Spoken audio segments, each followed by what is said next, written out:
സമൂഹമാധ്യമങ്ങളിൽ കയ്യടി നേടുന്നത് പാലം നിർമ്മാണത്തിന് ചുക്കാൻ പിടിച്ച സൈന്യത്തിന്റെ മദ്രാസ് എഞ്ചിനീയറിംഗ് ഗ്രൂപ്പിലെ 70-അംഗ സംഘത്തിലെ ഏക വനിതാ ഓഫീസറായ മേജർ സീത അശോക് ഷെൽക്കെയാണ്. മഹാരാഷ്ട്രയിലെ ഗാഡിൽഗാവ് ഗ്രാമക്കാരിയായ സീത ഷെൽക്കെയ്ക്ക് സിവിൽ സർവീസസ് പരീക്ഷ എഴുതി IPS-കാരിയാകാനായിരുന്നു മോഹം.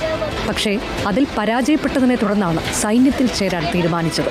അഹമ്മദ്നഗറിലെ മെക്കാനിക്കൽ എഞ്ചിനീയറിംഗിൽ ബിരുദം നേടിയ സീത 3-ാം ഊഴത്തിലാണ് സർവീസസ് സെലക്ഷൻ ബോർഡ് പരീക്ഷ പാസ്സായത്. 2012-ൽ സൈന്യത്തിലെത്തി. ചെന്നൈയിലെ ഓഫീസ് ട്രെയിനിംഗ് അക്കാദമിയിലായിരുന്നു പരിശീലനം.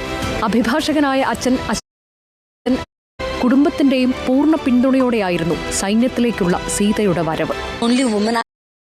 സമൂഹമാധ്യമങ്ങളിൽ കയ്യടി നേടുന്നത് പാലം നിർമ്മാണത്തിന് ചുക്കാൻ പിടിച്ച സൈന്യത്തിന്റെ മദ്രാസ് എഞ്ചിനീയറിംഗ് ഗ്രൂപ്പിലെ 70-അംഗ സംഘത്തിലെ ഏക വനിതാ ഓഫീസറായ മേജർ സീത അശോക് ഷെൽക്കെയാണ്.